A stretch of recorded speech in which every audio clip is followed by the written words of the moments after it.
다 함께 찬양 드리겠습니다.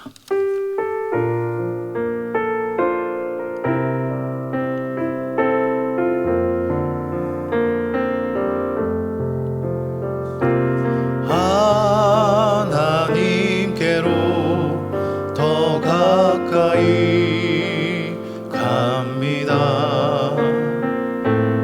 고통 가운데 계신 주님, 변함없는 주님의 크신 사랑,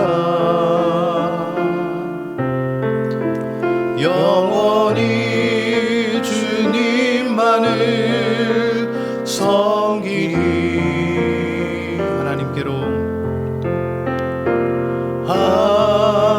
하나님께로 더 가까이 갑니다. 고통 가운데 계신 주님, 변함없는 주님의 크신 사랑, 영원히 주님만을 섬기리.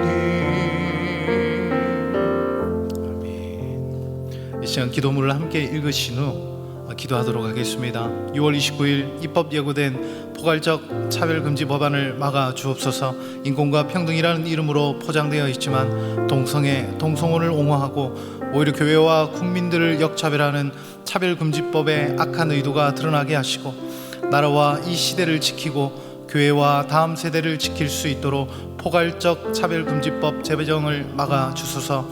차별금지뿐만 아니라 교회를 무너뜨리려고 하는 모든 악한 시도들이 무너지게 하시고, 이 나라와 이 민족이 오직 하나님만 예배하는 제사장 나라가 되게 하소서. 우리 다 함께 통성으로 기도하겠습니다. 하나님, 6월 29일 입법 예고된 포괄적 차별금지법안을 막아 주시옵소서. 인권과 평등의 이름으로 포장되어 있지만 동성혼을 옹호하고 오히려 교회와 국민을 역차별하는 이 차별금지법의 악한 의도가 드러나게 하옵소서. 나라와 이 시대를 지키고 교회와 다음 세대를 지킬 수 있도록 하나님, 포괄적 차별금지법 제정을 막아 주시옵소서. 차별금지뿐만 아니라 교회를 무너뜨리고 하는 모든 악한 시도들 무너지게 하시고, 이 나라와 이 민족이 오직 하나님만 예배하는 제사장 나라가 되게 하여 주시옵소서. 하나님, 6월 29일 입법 예고된 포괄적 차별금지법안을 막아 주시옵소서. 인권과 평등이라는 이름으로 포장되어 있지만 동성애와 동성혼 등을 옹호하고 오히려 교회와 민족을, 국민들을 역차별하는 차별금지법의 악한 의도가 드러나게 하옵소서. 나로 이 시대를 지키고 교회와 다음 세대를 지킬 수 있도록 포괄적 차별금지법 제정을 막아 주시옵소서. 차별금지뿐만 아니라 교회를 무너뜨리려고 하는 모든 악한 시도들이 무너지게 하시고, 이 나라와 이 민족이 오직 하나님만 예배하는 제사장 나라가 되게 해 주시옵소서. 감사를 드리며 예수님 이름으로 기도하옵나이다. 아멘. 오늘 우리에게 주시는 하나님의 말씀은 사무엘하 15장 19절에서 21절 말씀입니다. 구약 성경 487면에 있습니다. 우리 한 목소리로 우리 세 절의 말씀을 읽도록 하겠습니다. 그때 왕이 가드 사람 이때에게 이르되, 어찌하여 너도 우리와 함께 가느냐? 너는 쫓겨난 나그네니 돌아가서 왕과 함께 내 곳에 있으라. 너는 어제 왔고 나는 정처 없이 가니 오늘날 어찌 너로 우리와 함께 유리하게 하리요? 너도 돌아가고 내 동포들도 데려가라. 은혜와 진리가 너와 함께 있기를 원하노라. 이때가 왕께 대답하여 가로되, 여호와의 사심과 우리 주 왕의 사심으로 맹세하옵나니 진실로 내 주 왕께서 어느 곳에 계시든지 물론 사생하고 종도 그곳에 있겠나이다. 아멘. 할렐루야. 오늘 말씀을 통해 하나님의 뜻을 깨닫는 지혜와 또 응답받는 기도의 축복이 넘치게 될 줄 믿습니다. 압살롬이 세력을 규합하고 반란을 일으키자 다윗은 예루살렘 성을 뒤로하고 기약 없는 피난길에 오르게 됩니다. 아마 다윗의 인생에 있어서 이토록 비참한 때는 없었을 것입니다. 하나님께서는 다윗을 용서하시되 그 죄에 대한 책임은 철저하게 물으셨습니다. 이 시간 다윗에게 주어진 하나님의 징계를 통해 우리에게 주시는 교훈 두 가지만 살펴보도록 하겠습니다. 하나님의 징계를 통해 우리에게 주시는 교훈 첫 번째는 은혜에도 책임이 따른다는 사실입니다. 그저 주시는 은혜에 책임이 따른다니 조금 이상하다 생각되실 수도 있습니다. 한번 들어보십시오. 은혜하면 흔히 우리는 공짜, 조건 없는 호의, 그리고 보너스, 일방적인 선물 등의 이미지가 떠오릅니다. 우린 노력하지 않고 받은 것을 함부로 대하는 경향들이 있습니다. 단적인 예로 여러분, 긴급 재난지원금 잘 관리하고 계시죠? 사용기간을 왜 정했는지 모르겠습니다. 사실 우리 세금인데 공돈이다 생각이 드니까 너무 쉽게 사용해 버리는 것이죠. 막 제대하고 복학한 대학생이 있었습니다. 같은 대학에 다녔던 동생과 함께 매일 아침 10,000원 버스에 서서 1시간 남짓 되는 거리를 통학했습니다. 그 모습이 안쓰러웠던 아버지는 넉넉하지 않는 형편이었지만 중고차를 구입해서 아들에게 선물을 했습니다. 그 아들은 너무 감사하며 감격했습니다. 어느 정도 시간이 흐르자 이내 감사한 마음은 다 사라지고 더 좋은 차에 눈길이 가기 시작했습니다. 여자친구가 생긴 이후로는 동생을 태우고 학교에 가는 일이 점점 줄어들었습니다. 그리고 귀가 시간은 계속 늦어지고 오히려 예전보다 수업에 지각하는 날이 늘어났습니다. 성적은 떨어집니다. 교통 위반 딱지가 자주 날아오고 음주 단속에도 걸려 면허 정지를 당하기도 했습니다. 급기야 차가 마음에 안 든다며 제멋대로 차를 팔아버렸습니다. 그 모습을 바라보는 아버지의 심정이 어떠했을까요? 아버지는 차를 선물하면서 기대한 것이 있었습니다. 공부하기도 힘든데 매일 서서 통학하는 아들이 마음에 쓰였습니다. 그 힘을 아껴서 공부에 더 집중하고 학교를 동생과 함께 오가며 형제를 돈독하게 더 다지기 원했을 겁니다. 그런데 모든 기대가 무너졌습니다. 아들은 아버지의 호의에 대한 어떤 책임도 없는 것일까요? 하나님께서는 이상할 정도로 다윗의 죄에 대한 책임을 혹독하게 물으십니다. 그 이유는 바로 다윗이 하나님의 말할 수 없는 은혜를 받았지만 그 본분을 다하지 못했기 때문입니다. 하나님께서 다윗을 그토록 축복한 이유는 하나님의 기대가 남달랐기 때문입니다. 하지만 다윗은 하나님의 기대를 저버렸고 하나님의 영광을 짓밟아 버렸습니다. 이 하나님이 징계를 내리시되 다른 어떠한 사람보다 엄하게 하셨습니다. 바로 하나님의 은혜를 남용하고 욕되게 하는 자가 어떠한 심판을 받게 되는지를 분명하게 교훈해 주시는 것입니다. 우리는 은혜 구하는 데 아주 열심을 내지만 그 책임에 대해서는 별로 관심을 두지 않는 것 같습니다. 은혜는 분명 그 책임이 따른다는 사실을 명심하시기 바랍니다. 예수님께서도 많이 준 자에게 그만큼 더 찾을 것이다 말씀하셨습니다. 우리 함께 말씀 확인해 보겠습니다. 읽겠습니다. 알지 못하고 맞을 일을 행한 종은 적게 맞으리라. 무릇 많이 받은 자에게는 많이 찾을 것이요 많이 맡은 자에게는 많이 달라 할 것이니라. 아멘. 다른 사람에 비해 많은 축복과 은혜를 받으셨습니까? 그렇다면 하나님께서 여러분을 향한 기대가 더 크다는 사실을 기억하시기 바랍니다. 더 헌신하고 더 나누라는 사명을 주신 것입니다. 하나님의 은혜와 축복을 나의 욕심을 채우기 위함이 아니라 하나님의 영광을 위해 구하는 저와 여러분 되시기를 예수님 이름으로 축복합니다. 하나님의 징계를 통해 우리에게 주시는 교훈 두 번째, 하나님은 징계 중에도 소망을 주신다는 사실입니다. 우리는 고통을 단순하게 두 가지 종류로 나눌 수 있습니다. 하나는 하나님의 이름을 위해 신앙을 지키기 위한 고통이 있습니다. 이것은 우리를 고난이라 부르겠습니다. 또 하나는 과한 욕심의 결과로 당하는 고통이 있습니다. 이것을 우리는 고생이라고 이름하겠습니다. 이런 의미에서 오늘 다윗이 당하는 고통의 종류는 무엇이겠습니까? 분명히 욕심이 낳은 죄의 결과로 당하는 고생이었습니다. 욕심에 눈이 멀어 대가를 치는 사람들 향해 우리는 흔히 말합니다. 꼴 좋다.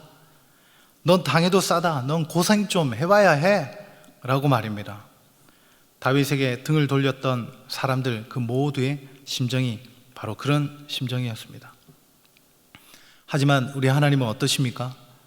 징계를 받고 있는 다윗에게 오히려 희망과 격려의 메시지를 보내십니다. 어떻게 해요? 이방인 이때를 통해서 말입니다. 이때는 블레셋 가드 출신의 장군이었습니다. 다윗은 이때에게 자신에게 속한 부하들을 데리고 다시 예루살렘으로 돌아갈 것을 명령합니다. 우여곡절 끝에 이때와 그 동포들은 고국을 떠나 이스라엘에 겨우 자리를 잡았는데 얼마 지나지 않아 언제 돌아올지도 모르는 떠돌이 생활이 시작된 겁니다.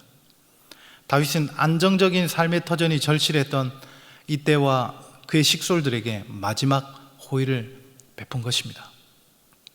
새로운 왕에게 돌아가라는 다윗의 제안에 이때가 대답합니다. 우리 함께 말씀 읽어보겠습니다. 이때가 왕께 대답하여 가로되 여호와의 사심과 우리 주 왕의 사심으로 맹세하옵나니 진실로 내 주 왕께서 어느 곳에 계시든지 물론 사생하고 종도 그곳에 있겠나이다. 아멘. 이때의 맹세는 다윗 왕을 향한 한 충신의 마음 그 이상의 의미가 있습니다. 그것은 하나님께서 다윗에게 주시는 희망의 메시지였습니다. 이때라는 이름의 뜻은 바로 함께하다, 짝하다라는 의미입니다. 죽기까지 함께하겠다는 이때의 고백이 얼마나 다윗에게 큰 위로가 되었을까요? 다윗은 이때의 충심을 보면서 하나님이 징계 중에도 나를 돕고 계시구나 라고 생각했을 것입니다. 그리고 이때는 다윗에 앞서 강을 건넜습니다. 저는 이 장면을 보면서 이때가 다윗을 앞서 길을 여는 사람이라는 생각이 들었습니다. 이처럼 이때는 다윗의 큰 위로자요, 희망을 주었고 보이지 않는 하나님의 도움의 손길을 나타낸 자였습니다. 우리 인생의 여정 중에 직관적으로 이것은 분명 하나님의 징계다라고 생각될 때가 있습니다. 그때 제일 먼저 찾아오는 것이 바로 낙심입니다. 내가 왜 바보 같은 그런 결정을 했을까?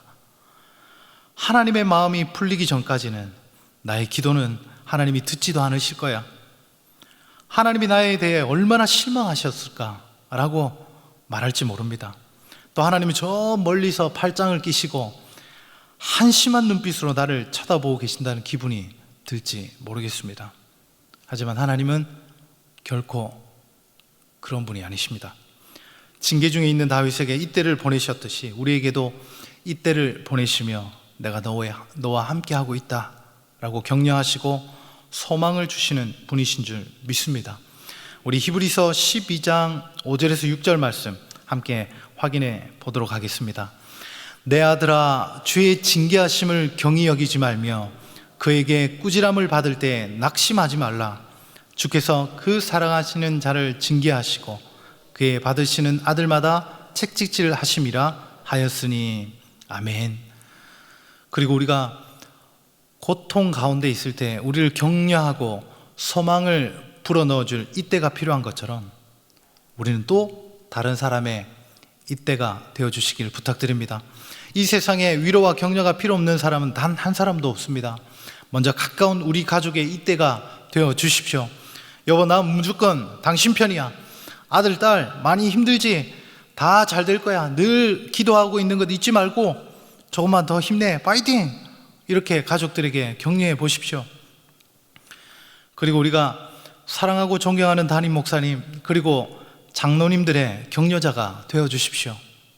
한 번도 경험하지 못한 코로나라는 태풍을 뚫고 힘겨운 항해를 하고 있습니다. 목사님과 장로님들을 위해 기도하고 있습니다. 교회가 어떤 결정을 하든 이때처럼 물온생사하고 교회와 함께 하겠습니다 라고 응원해 주십시오. 말씀을 맺겠습니다. 오늘 말씀을 통해 두 가지 교훈을 살펴보았습니다. 첫 번째는 은혜에도 책임이 따른다는 것입니다. 은혜 주신 하나님의 기대를 저버리지 않는 하나님을 기쁘시게 하는 사명자들 되시길 예수님 이름으로 축복합니다. 또한 징계 중에도 낙심하지 않고 소망을 주시는 하나님을 붙들라는 것이었습니다. 다윗에게 위로자 이때가 있었던 것처럼 우리도 누군가의 이때가 되시기를 예수님의 이름으로 다시 한번 부탁드립니다. 우리 함께 기도 제목을 읽으시고 기도하도록 하겠습니다.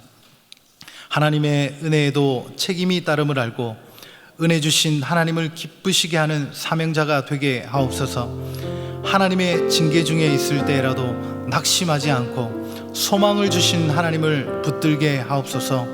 우리도 누군가의 위로자 이때가 되게 하옵소서. 우리 함께 기도하겠습니다. 하나님 은혜도 하나님 아버지 책임의 따름을 알고 하나님 은혜 주신 하나님을 더 기쁘시게 하는 사명자가 되게 하여 주시옵소서. 비록 하나님의 징계라 생각될 때라도 낙심하지 않고 오히려 하나님 아버지 소망을 주신 하나님을 더 깊이 붙들게 하여 주시옵소서. 우리도 누군가의 위로자 이때가 되는, 그래서 이 공동체가 든든히 세워지는 놀라운 역사가 있게 하여 주시옵소서. 하나님 아버지 감사합니다. 이미 주신 은혜에 감사하며 은혜 주신 하나님을 기쁘시게 하는 삶 살아가게 하옵소서. 고통 가운데 있을지라도 낙심하지 않고 소망의 주님을 바라보게 하옵소서. 우리도 누군가의 위로자 이때가 되게 해 주시옵소서. 그렇게 하실 주님을 기대하고 예수님 이름으로 기도하옵나이다. 아멘. 계속해서 담임 목사님과 교회, 나라와 민족과 선교사님들을 위해 기도해 주시고 기도회를 마무리해 주시기 바랍니다.